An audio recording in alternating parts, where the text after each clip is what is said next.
जय श्री राम मित्रों, मैं हूं उमेश और आप देख रहे हैं उमेश कॉपी ब्लॉग्स।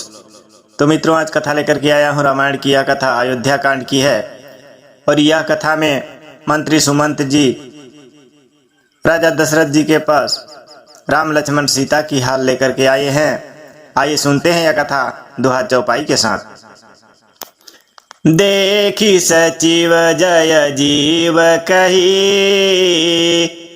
किन्हेउ दंडत प्रणामो।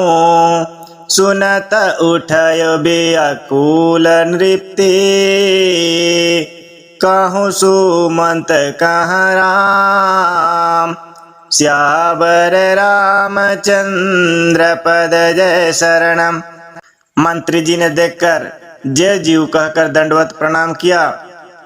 सुनते ही राजा व्याकुल हो उठे और बोले, सुमंत्र कहो राम कहाँ है। ऐसे कहने लगे राजा दशरथ जी। भूप सुमंत्र उलिन्न उरलाए, बूढ़त कछु आधार जनु पाए। सहित स्नेह निकट बैठाए, पूछत राउ नयन भरी बारी। राजा ने सुमंत जी को हृदय से लगा लिया, मानो डूबते हुए आदमी को कुछ सहारा मिल गया हो।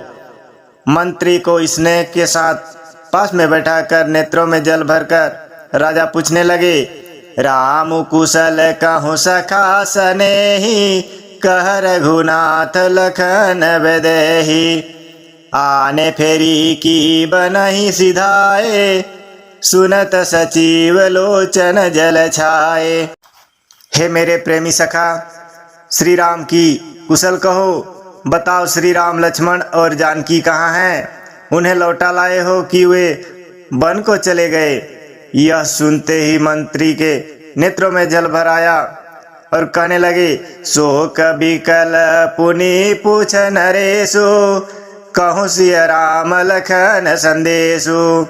राम रूप गुणशील सुभाओ, सुमिरे सुमिरे उर सोचत राउ।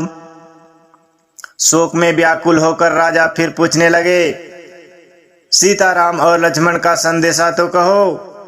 श्री रामचंद्र के रूप गुणशील और स्वभाव को याद कर करके राजा हृदय में सोच करते हैं।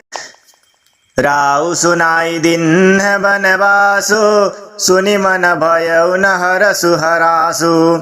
सो सुत बिचरत गए न प्राणा, को पापी बड़ मोहि समाना। और कहते हैं, मैंने राजा होने की बात सुनाकर वनवास दे दिया।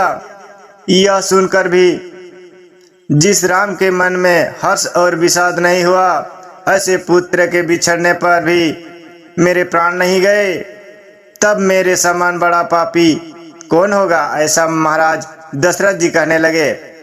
तो मित्रों, इसी बीच एक दोहा आया है। तब तक के लिए वीडियो को लाइक कर दीजिए। चैनल में पहली बार आए हैं तो सब्सक्राइब कर लीजिए। सखा राम सिया लाखनो, जहाँ तहाँ मोहि पहुँचाओ। नाही त चाहत चलन अब, प्राण कहौ सती भाव। श्यावर रामचंद्र पद जय शरणम। राजा दशरथ जी कहने लगे, हे सखा, श्री राम जानकी और लक्ष्मण जहाँ हैं, मुझे भी वहीं पहुँचा दो। नहीं तो मैं सत्य भाव से कहता हूँ कि मेरे प्राण अब चलना ही चाहते हैं। ऐसे कहने लगे मंत्री जी के पास राजा दशरथ जी। पुनि पुनि पूछत मंत्र हिराओ, प्रियतम सुवन संदेश सुनाओ।